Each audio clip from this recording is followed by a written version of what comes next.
Je vais vous inviter, s'il vous plaît, à faire un petit exercice avec moi. Vous êtes prêts? OK. Prenez votre téléphone, allez sur Google,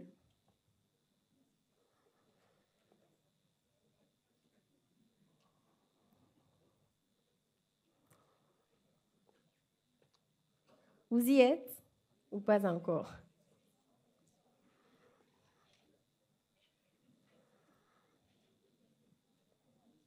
Une fois sur Google, tapez Burkina Faso, puis cliquez sur Images. D'entrée de jeu, lorsqu'on regarde ces images, on a l'impression qu'au Burkina, il n'y a que des crises sociopolitiques et le sous-développement, comme vous pouvez le constater sur vos téléphones. J'espère que vous avez à peu près les mêmes images.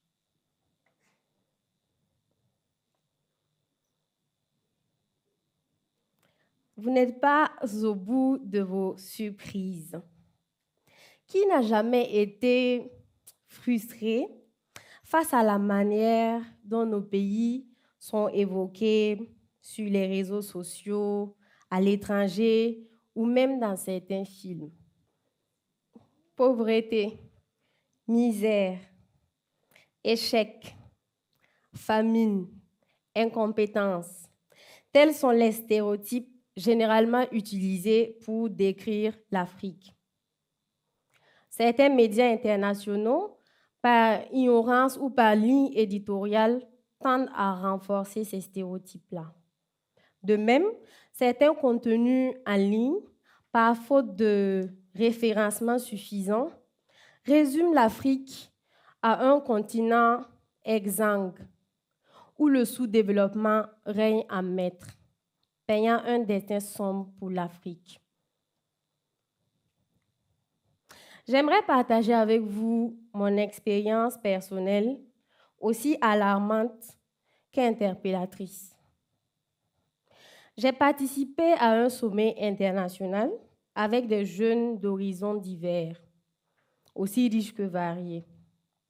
C'était une rude compétition entre moi et des jeunes polonais, américains, asiatiques, des Italiens et j'en passe. Ils étaient étonnés le jour de la conférence de voir une jeune Africaine parmi eux aussi active sur des questions de sécurité internationale. Et là, mes collaborateurs n'ont pas pu cacher leur étonnement. Ils m'ont posé beaucoup de questions sur mon parcours scolaire. J'ai dit que j'avais étudié au Burkina Faso, tout simplement. Bon, ils ne voyaient pas trop c'était où, donc j'ai dit que c'était en Afrique, d'une manière générale. Et ils poursuivirent dans leur étonnement.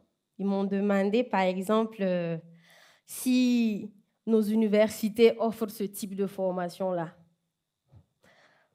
Touchée un peu avec un brin d'irritation, j'ai répondu oui. Nos universités offrent ça, offrent ce type de formation et bien plus. Avec un peu d'étonnement, mais touchée dans ma fierté aussi, je voyais là une opportunité de faire un peu de prosélytisme, comme on le dit dans notre jargon, un peu le prodada de l'Afrique. Donc pour moi, c'était une occasion de leur montrer qu'il y a tout chez nous. Donc j'ai rapidement fait le tour des potentialités de l'Afrique. J'ai dit que chez nous, il y a une population jeune, il y a des richesses naturelles immenses, vous avez un vaste marché de consommation, vous avez une diversité culturelle exceptionnelle. Toujours dans un élan de me souligner le paradoxe face aux réponses à mes questions, ils m'ont posé bien d'autres questions, assez pertinentes, mais peut-être choquantes aussi. Ils m'ont dit pourquoi, avec autant de potentialités, les jeunes Africains meurent en mer tentant de rejoindre les pays étrangers. Pourquoi est-ce que nos pays sont souvent obligés de vous envoyer de l'aide alimentaire? Pourquoi nos bailleurs de fonds financent-ils vos projets publics de développement? J'ai tenté de répondre à leurs questions, même si cela peut paraître touchant, choquant, mais il faut reconnaître que nous avons notre part de responsabilité. Pendant longtemps et peut-être même maintenant, nous n'avons pas su suffisamment mettre en place des politiques publiques de développement capables d'impulser notre développement. Nous n'avons pas su suffisamment créer des projets attractifs pour des jeunes, les principaux candidats à l'immigration. Je suis rentrée un peu triste, je me posais beaucoup de questions, tellement de questions. Mais à un moment, je me suis dit, c'est bon comme ça, c'est bon. Parce que pendant longtemps, nous avons passé le temps à rejeter la faute sur les autres. C'est la faute de tel, on ne nous a pas permis de faire telle chose. Donc pour moi, l'heure n'est plus à la victimisation. Je me suis posé des questions profondes. Qu'est-ce qu'il fallait faire pour hisser l'Afrique sur l'échiquier mondial? Comment changer les choses? Car bien que la situation de l'Afrique puisse être complexe, comme vous le savez, elle n'est pas une fatalité. J'ai passé beaucoup de temps à étudier l'histoire des grandes puissances et des puissances émergentes. De leur histoire, j'ai appris que la Corée du Sud, dans les années 1950-1960, était un pays déchiré par tant d'années de guerre civile, tant d'années d'occupation, colonisation. Mais aujourd'hui, la Corée du Sud est la 10e puissance économique, le 6e exportateur mondial. D'ailleurs, au quotidien, nous utilisons les produits coréens tels que Samsung, tels que LG, tels que Hyundai. De même, les Émirats arabes unis, dans les années 1950-1960, étaient un pays quasi désertique, pour ne pas dire personne même ne voulait de Dubaï, si on peut le dire ainsi. D'ailleurs, la majorité des pays d'Afrique de l'Ouest ont acquis leur indépendance 10 ans avant Dubaï. Mais l'espoir n'est pas totalement perdu, pas du tout. Dans la même dynamique, on trouve certains pays africains qui sont sur la bonne voie. C'est le cas du Rwanda, qui, après tant d'années de guerre civile, a su mettre en place des politiques de développement capables de lui faire sortir de son sous-développement. Le même exercice que nous avons fait pour le Burkina, lorsque nous le faisons pour le Rwanda, c'est complètement différent. Vous pouvez le constater. Dans la même dynamique, le Botswana également se démarque avec une bonne politique des ressources naturelles, surtout le diamant. Je me suis donc demandé, mais pourquoi pas nous? Pourquoi nos pays qui ont su tant résister à la colonisation, à tant d'années d'occupation, à des guerres civiles, n'arrivent toujours pas à se démarquer, à s'imposer? J'ai rapidement fait mon diagnostic et là, j'ai déduit qu'il fallait essentiellement miser sur 3 points essentiels. Pour moi, l'éducation émerge comme la pièce maîtresse, la clé pour nous permettre d'atteindre un développement souhaité. C'est pour cela que nous avons créé l'association Children's Dreams, qui se propose de scolariser des enfants défavorisés, des enfants victimes de l'insécurité. Comme vous le savez, actuellement au Burkina, nous avons 1 900 000 déplacés internes, dont 65% sont des enfants. Lorsqu'on se penche sur l'avenir de ces enfants, on ne peut que s'engager à leur côté. C'est pour cela que nous avons mis en place des projets de scolarisation, des programmes de résilience scolaire pour permettre à plusieurs centaines d'enfants impactés par le terrorisme de reprendre le chemin de l'école. Et quand je parle de résilience scolaire, je pense principalement à Aminata, cette jeune fille de 8 ans qui est devenue aujourd'hui orpheline de père et de mère à cause des violences terroristes. Elle a tout perdu, elle a quitté l'école, elle a fui sa localité. Elle se retrouve aujourd'hui sur un site de déplacés internes dans un quartier périphérique de Ouagadougou. Lors de ma première visite sur le site, elle m'a parlé de son rêve.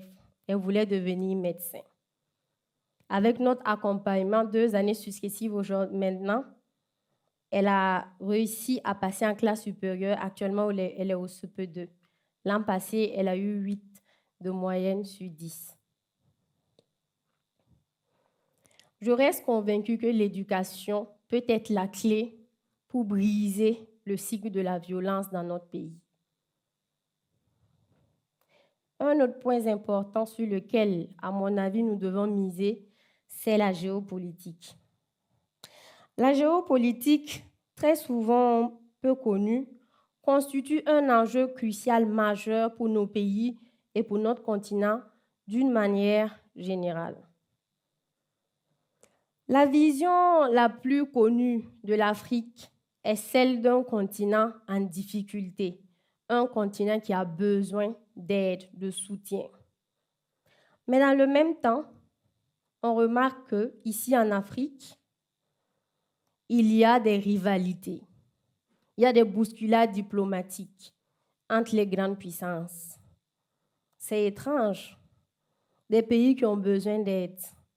Comme vous pouvez le constater sur la carte que j'ai essayé de dessiner, toutes ces puissances sont là, dans des rivalités. Pourquoi?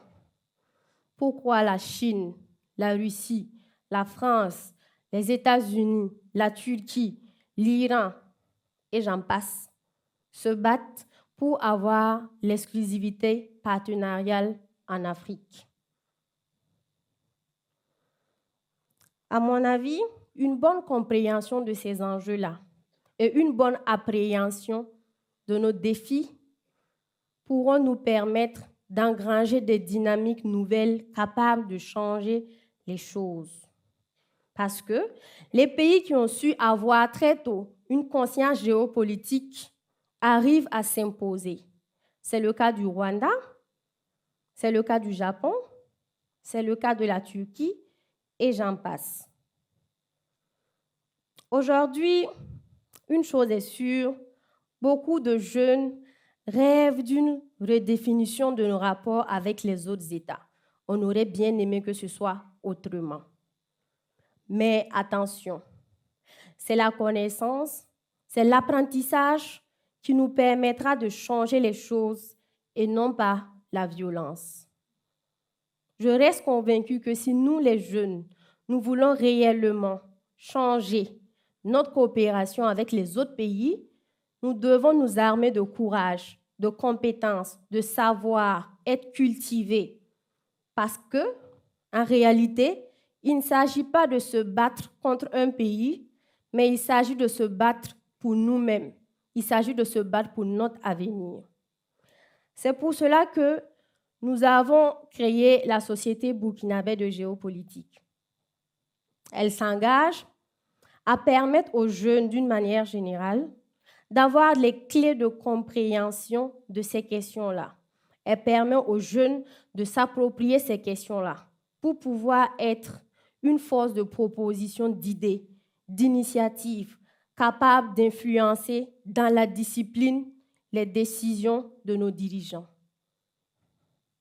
Je reste convaincue que les jeunes Africains aujourd'hui ont le potentiel. Nous avons les compétences, si nous le voulons bien sûr. L'avenir du monde, c'est avec l'Afrique et non sans elle. Ensemble, nous constituons un enjeu géopolitique et géostratégique très important pour les grandes puissances. À nous de faire le bon choix, à nous de s'investir dans la recherche. Faisons en sorte de par nos actions, que des milliers d'Aminata puissent avoir accès à l'éducation. Faisons en sorte que, dans les années à venir, le Burkina Faso soit cité comme modèle de résilience, que l'armée burkinabé soit citée comme modèle de bravoure dans les séries internationaux. Je vous remercie.